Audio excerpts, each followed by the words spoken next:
त्यामुळं त्यांचे विचार या ठिकाणी त्यांना मांडता आले आणि म्हणून या विभागाचा लोकप्रतिनिधी म्हणून निश्चितपणानं त्या सूचनांचा विचार कृतीमध्ये आणण्याच्या दिशेनं ही काही योग्य जी पावलं असतील ती पावलं आम्ही नक्की उचलू एवढंच या निमित्ताने मी आपल्याला सांगू इच्छितोय.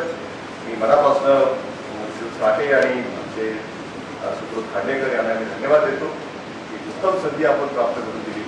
कारण अनेक दिवस आम्ही अनेक वेळा विकासाच्या चर्चा करतो, परंतु अशी चर्चा म्हणजे आमच्या नागपूरमध्ये पहिल्यांदाच झाली. हे पण सुद्धा माहिती आहे.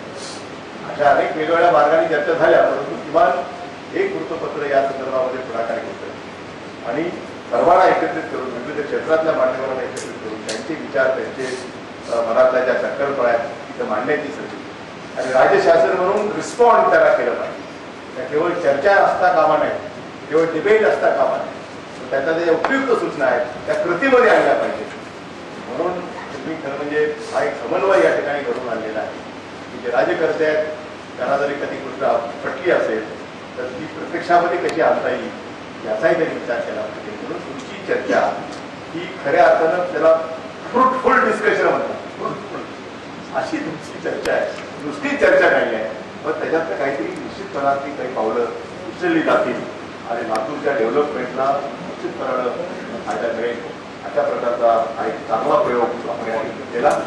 आधी विशेष करून विरोध काटे यांना मनापासून त्यांना विनंती असेल पुन्हा एकदा लातूरला आपण या, हे सगळे जे दाखवले ते जाऊन प्रत्यक्ष पहा आणि तिथल्या लोकांची जरा थेट संवाद जर आपण जर साधला तर तिथल्या मंडळींना सुद्धा ते बरं वाटेल आणि या सगळ्याच प्रश्नांच्या संदर्भामध्ये जी जागरूकता जी निर्माण झालेली आहे विकासाच्या संदर्भामध्ये लोकांच्या मनामध्ये सुद्धा एक ऍक्सेप्टेबिलिटी लागते. नवं जे घडतं त्याच्यावरती आनंद घेण्याची तयारी असायची असते.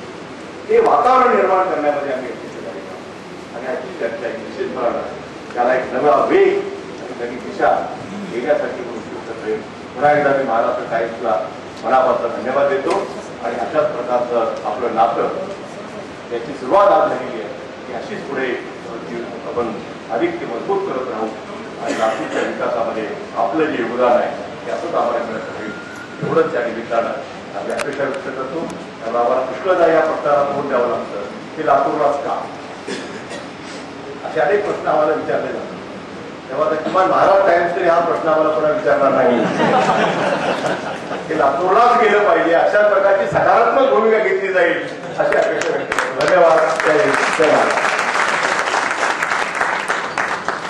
धन्यवाद विलासरावजी. लातूरच्या विकासाच्या वाटचालीत महाराष्ट्र टाइम्सचं संपूर्ण सहकार्य आणि साथ राहील असा मी आपल्याला शब्द देतो.